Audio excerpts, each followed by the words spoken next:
car mon peuple a doublement mal agi. Ils m'ont abandonné, moi, la source d'eau vive, pour se creuser des citernes crevassées qui retiennent pas l'eau.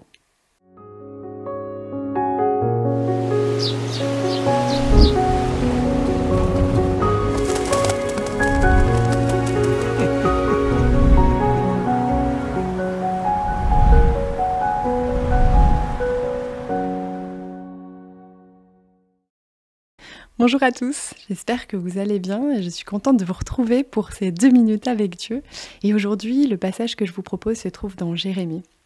Jérémie qui va faire un reproche au peuple de Juda pour leur dire qu'ils ont doublement mal agi.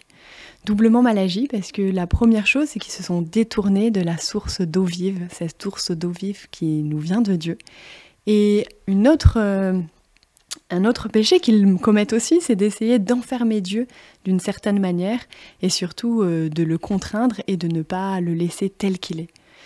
Et ce texte me fait beaucoup réfléchir sur aussi ma manière dont je peux présenter Dieu aux gens et sur le fait que quelle est ma relation avec Dieu.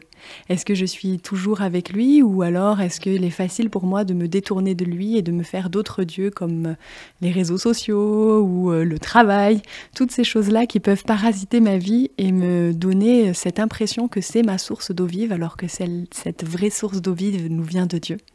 Et l'autre de me dire, est-ce que quand je partage l'évangile, quand je partage qui est Dieu autour de moi, est-ce que je partage vraiment la belle manière de présenter Dieu ou alors est-ce que je le présente comme moi je le perçois, comme moi je le comprends, comme moi je le vis et du coup je le contrains tellement que j'empêche les personnes autour de moi de vraiment rencontrer Dieu. Je trouve que c'est assez intéressant de se poser la question et de voir jusqu'où on peut aller quand on partage l'évangile et de se demander, Seigneur, aide-nous à revenir à la source pour que l'on puisse partager cette source d'eau vive que l'on n'arrive pas à contrôler et qui jaillit de toutes parts, alors que nous puissions faire partager cette belle source d'eau autour de nous. Bonne journée à tous.